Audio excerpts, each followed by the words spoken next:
Hello, welcome back to another episode of Initial Impressions. My name is Kayli Pommering and I'll be your host today. I'm very excited to be doing my first ever visually recorded podcast episodes. Normally, I'm just sitting there behind a mic with my notebook going over my notes. So it's going to be a little bit of a different dynamic to be visually recording it. If you see me hold up my notebook, it's because I'm used to using my notes to help me get through the episodes. I like to really write out my thoughts before each one. If you are new here and you don't know what Initial Impressions is about, it is a podcast dedicated to helping you feel more at peace. I say it at the end of every episode, and I really mean it.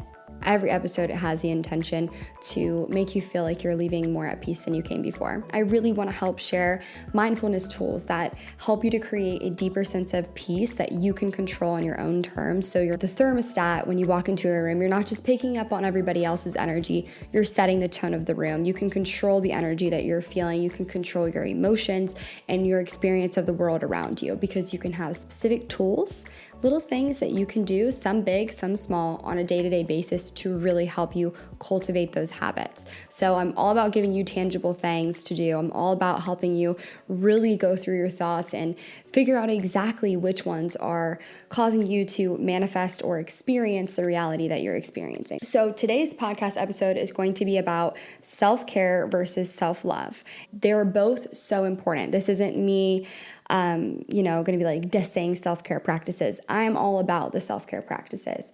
But if it's not rooted in self-love, if self-care isn't a symptom of self-love, then self-care is going to feel a lot more like you're just going through the motions. It's going to feel kind of like when you're dating a guy and he's kind of like saying all the right things, but like not doing the right things. Self-care can kind of be that way when it's not rooted in self-love. So self-care, what's some like modern examples would be like spa days, eating like your favorite ice cream and watching a movie, taking off work. Like I'm just kind of thinking of like random things that we do, painting our nails, like that kind of stuff, getting a massage, whatever. Though it's like kind of self-care stuff. Self-love is a lot more real, a lot more what you're actually feeling, like actually in your heart. It's about worthiness. It's about feeling worthy, feeling respect, feeling honored. And those are the types of feelings that you can give yourself through specific actions. And now where a lot of people get confused is they go through the motions of self-care and then they look to everyone else for the feelings of self-love. And when those things aren't met, they're left feeling empty, no matter how many spa days they have. So it's important to make sure that you're truly giving yourself self-love. Not just the kind of stuff that we expect a partner to give to us, because that kind of feeling, that kind of love is so enjoyable and so amazing, but it will always be inconsistent because humans are inconsistent and they can't always give you perfect love because we're imperfect people.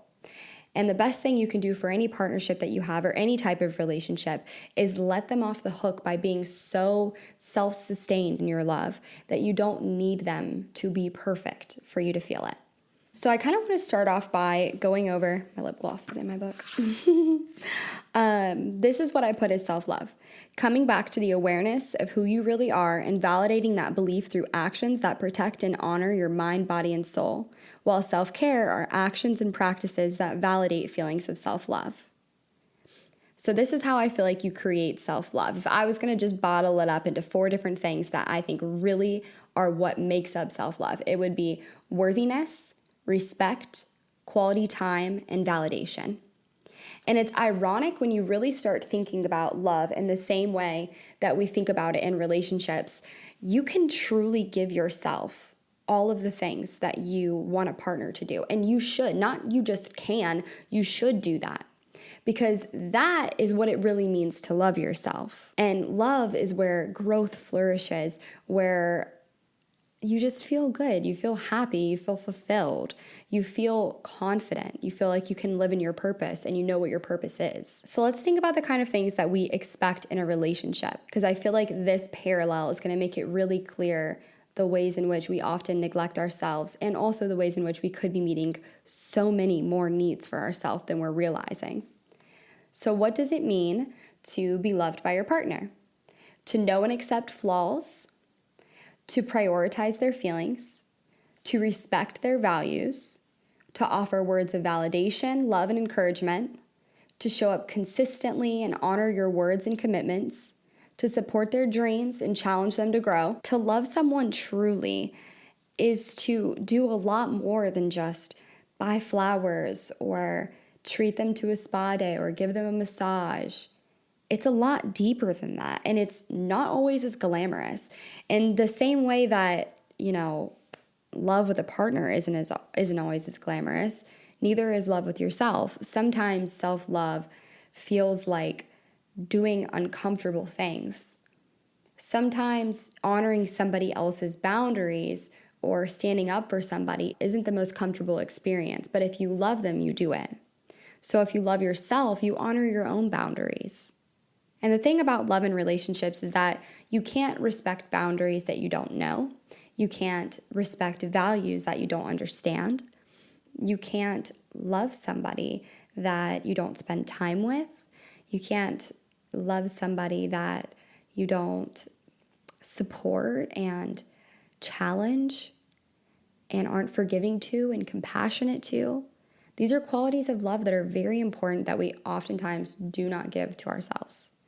And you can do that through intentionality. You can be there for yourself. You can support yourself. You can pay attention to your self-talk, the way that you communicate to yourself. Are you being belittling?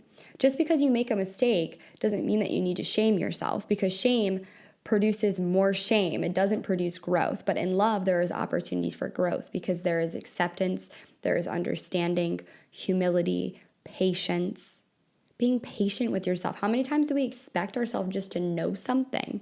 Like, why would I know something that I've never done before? Why would I understand how that works? Like, we can be so hard on ourselves. To love yourself is to accept yourself, to challenge yourself, to praise yourself, to give yourself validation, to spend quality time with yourself, to give yourself. Think of the 5 love languages. There is a way to meet all 5 love languages for yourself. So I broke down love as 4 things: worthiness, respect, quality time, and validation. So let's take worthiness, for example. Your worthiness is decided by you. And a perfect example of this would be, take a water bottle, for example. Depending on where a water bottle is sold, its price fluctuates. If a water bottle is sold at a corner store, it might be 99 cents. At the grocery store, it might be $1.99. Then, maybe at the casino, it's $5. And then maybe on an airplane, you're in the airport, it's like almost $10. Okay, the same bottle of water could be literally the same brand and everything. And in different locations, it has a different price.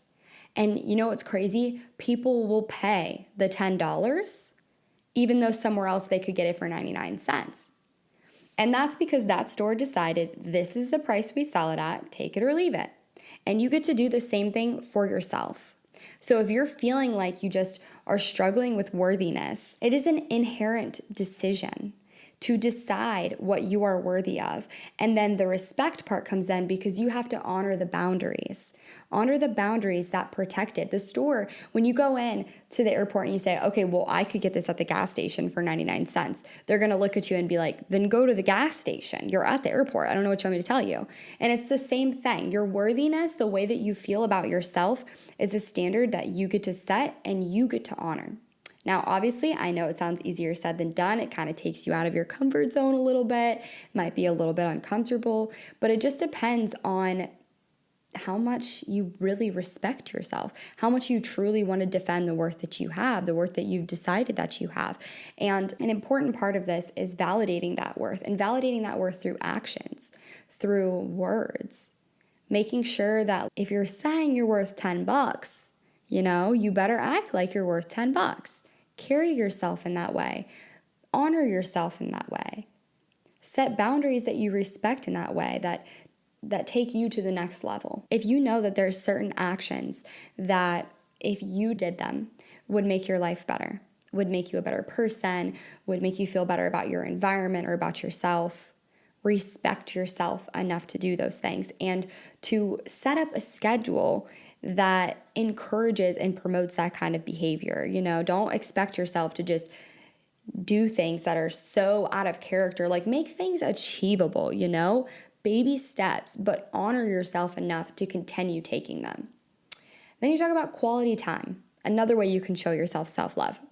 The same way that we want a partner to spend time with us, we need to spend time with ourselves in solitude. And I like to do that through meditation, but there's lots of ways you can do it. You could just go on a walk and unplug from your phone a little bit. Spend some time taking care of yourself. And this is where some of those self-care practices can really come in, Take some time alone, paint your nails, journal about your future, journal about the things that you've been feeling, the person that you want to be, things that you've been challenged by recently, areas that you want to grow. Spending time with yourself, really allowing yourself to hear that inner monologue that's going through your head all day long, that frequently we, say, I'm so anxious, my head is just spinning, it won't stop. And it's like, when have you just sat still to hear it? Because I just imagine a toddler and they're just sitting there next to you. Imagine you're walking around with a toddler all day and you're just like, shh, shh, don't say anything, don't say anything. They're not going to listen. They're going to be loud and then louder and then louder because you better listen to me, damn it. That's how toddlers are. And your brain does the same thing. When you repetitively ignore yourself, don't spend time with yourself, that does not foster self-love. It fosters this feeling of neglect. Your brain is literally like, why isn't she paying attention to me? All you really need to do is be present with yourself. Allow the inner monologue to go. Most of us are afraid to hear what it has to say. But if you can just take a deep breath and know, no matter what flaws you end up hearing in your thoughts, it's going to be okay. You're capable of growing and changing. You did the best you knew how at the time. You have more information. You're better equipped. You just have to learn how to self-soothe yourself. And also, how to deliberately choose your thoughts. But before you've slowed down enough to even really give them airtime to actually hear what's going on, it can be a little hard to change your thoughts because you're just so used to pushing them away. But over time of observing the thoughts that you're having, using it as information instead of as fuel for shame, use it for information to change. Learn from the feelings that you're having. And it's the same way in a partnership when you really listen to somebody or when you feel really heard and somebody's asking you questions and they want to understand you better and they want to help you and they want to support you. And you have these in-depth conversations about how you can grow and evolve and change. Those feel so amazing and you feel so cared for and so seen and you feel loved and validated. And that is the exact way you'll feel about yourself if you'll be present enough to really hear what your brain has to say. It fosters so much self-love. Another thing would be making sure that you are validating yourself, that you are actually intentionally choosing words of encouragement. Validating yourself is so important. And even if that's just when you're getting ready in the morning, just think of 3 things that you love about yourself. It doesn't have to be physical. It can be physical and emotional. Some days it might be more than others, one way, and that's okay. But giving yourself some validation, give yourself some compliments. If there's things that you're doing well, be like, good shit, you're doing this great, or your lips look extra juicy today. Whatever it is you got to say, whatever it is that you're feeling about yourself, but look for 3 things and it'll get easier every day. I remember the first time I did this exercise, I think I was in high school. I've been obsessed with personal development since I feel like I was born. I've got diaries and I'm like, this is hard to read because I was so little. But I remember looking in the mirror and being like, okay, I read something about how you should compliment yourself and you should acknowledge things that you like about yourself. And I was like probably 12 or something. And I'm like looking in the mirror and I just am like, what do I love? And I had such a hard time thinking of things and I was like, okay, well, I have pretty eyes. That's always been an easy one because I have green eyes, strong suit. I've got some pretty green eyes. But then I was just like, I don't know what else. I don't know what else I like. And I just realized I was like, damn, I actually have a little bit of a harder time loving myself than I expected. And how often do we want other people to see so much good in us? And we won't even see the good in ourselves. We won't even take the time to notice ourselves. And that comes through in our energy. A woman and a man who loves themselves and takes the time to respect themselves, spend time with themselves, cater to themselves, validate themselves, they don't need as much support from other people. They're so independently happy.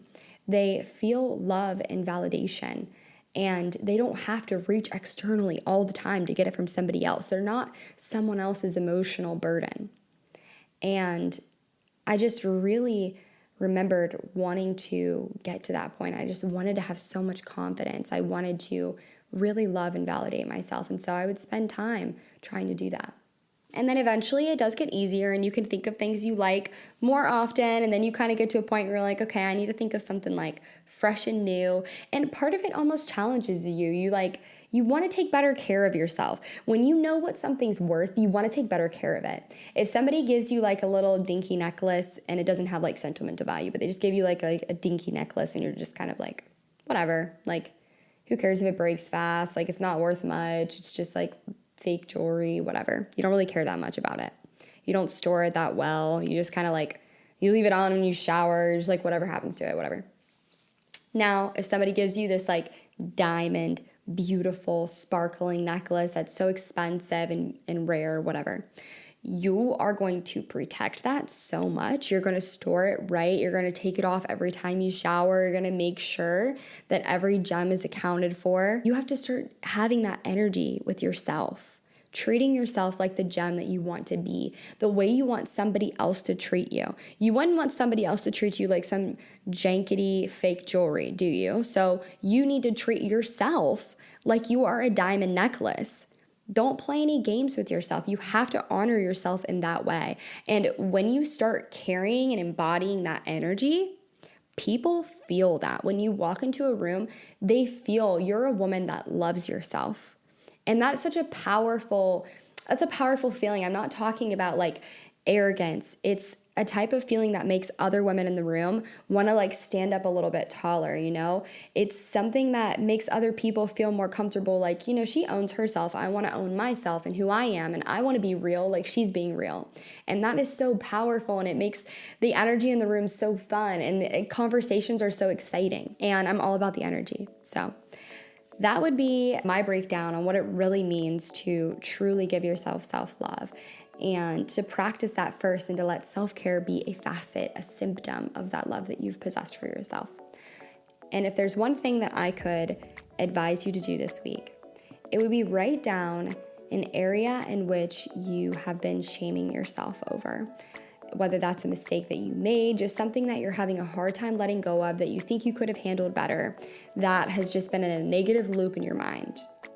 Write it down, and then I want you to ask yourself, if this was a close friend of mine, somebody that I really love and care about, what would I say to them about this situation? How would I comfort them? How would I encourage them? How would I advise them? And offer yourself that same amount of gentleness, because usually we are so hard on ourselves, we're so harsh with ourselves, and in that type of state of being, you can't truly let in love or growth or happiness. So be constructive all day long, but know that you can do it in a gentle way, the same way that you can gently guide a friend or a partner. So thank you again for listening to another episode of Initial Impressions. I'm so excited to launch this visual component. I hope that you enjoyed this episode, and if you did, please send it to somebody that you think it would benefit. And as always, I hope that you are leaving more at peace than you came.